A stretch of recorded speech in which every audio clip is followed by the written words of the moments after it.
Hello everyone and welcome to this week's edition of The Calendar. I'm Michelle Horst here, of course, with the Herald-Mail's Lifestyle Editor Crystal Schelle. And Crystal, we are approaching Easter, so we have a lot of Easter-themed events going on. I'd like to complain. I had to pull the sweater out this morning.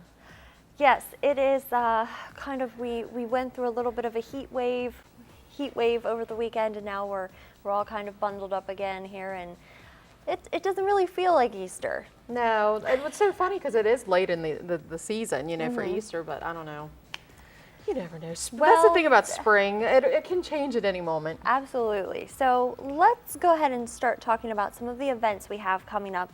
And of course, maybe you have family in town for the holiday and you need something for them to do, get them out of the house a little bit. So what do we have starting here with some artwork? Well, this first show is at the Council for the Arts in Chambersburg. It's called Convergence Paintings, Prints, and Sculpture. Now, there are three artists, John Brow, Dante Moore, and Alex Swisher, and they're all college-age students, so they're all still going to college. John is a computer design major, Dante is studying art, and Alex is pursuing a fine arts degree in concentration in painting and printmaking. So they all have different aspects of their work they're going to be showing here. I would believe that's probably part of their degree requirements in order to show. So, you know, Council for Arts always has some great events, and they're going to have a reception. Meet the Artist reception on Friday, May 2nd. Okay. The show opens this Friday, and then it'll run continuing through June, where they're going to actually have an open house June 6th for the Council of the Arts. Okay. So June 13th is the last day. So if you miss it this weekend, I think you have a little time. But it opens this weekend. Yes, it opens this Friday. Okay, let's give you the information for that.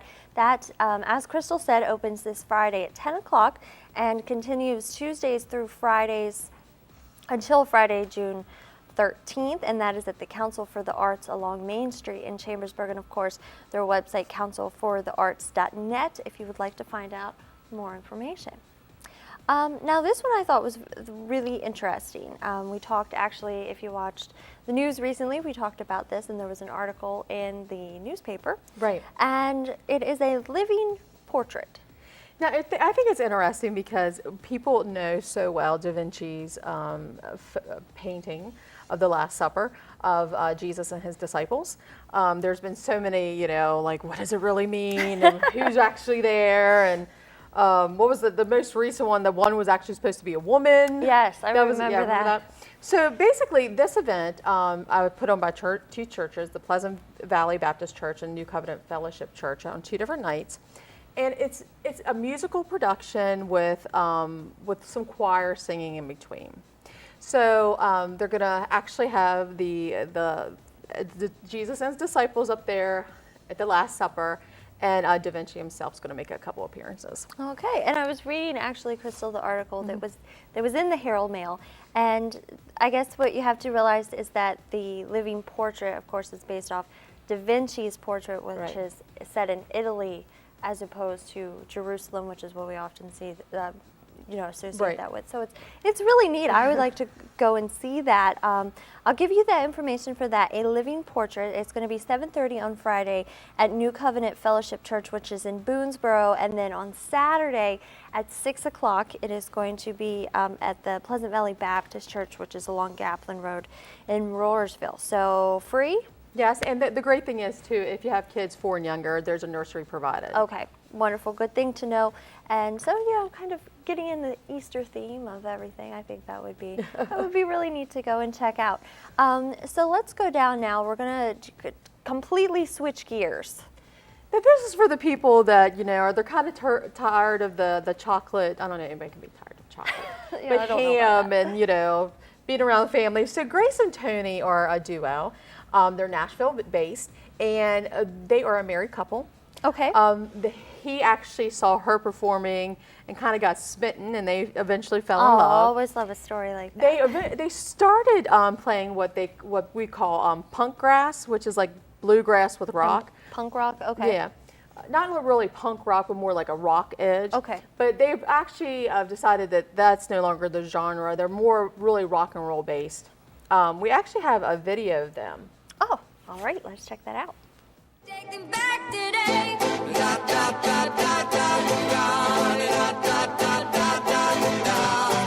We're all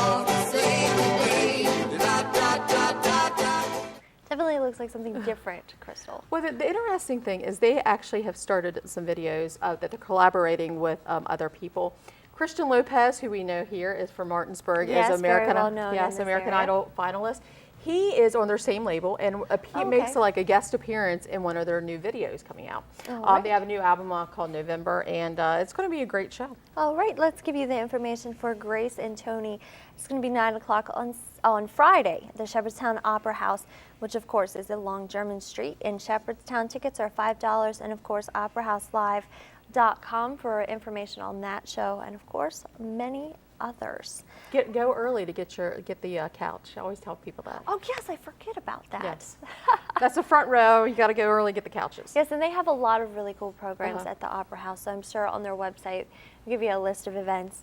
We have a book signing that we're going to talk about that is out in Summit Point at the South Jefferson Public Library. Now, Bob O'Connor has written several books over the years, all Civil War based, all local, have some kind of local connection. I thought this is pretty interesting. It's called The Amazing Legacy of James Hanger. He's a Civil War soldier. Now, he was one of the first casualties of the Civil War in Philippi, then Virginia, which is now West Virginia. Right.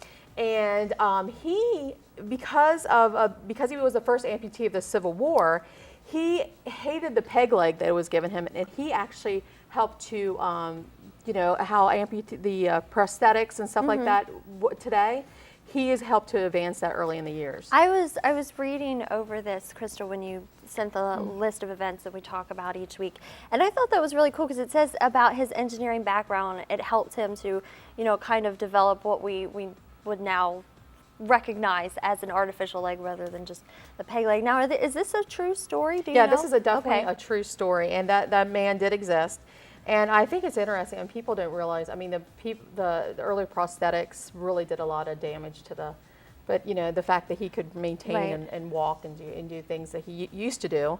I mean, it's pretty exciting. All right, let's check that out really quickly. That is going to be 2 o'clock Saturday out at Summit Point in the South Jefferson Library. We have lots more events coming up on the calendar. Stay with us. We'll be right back after the short break.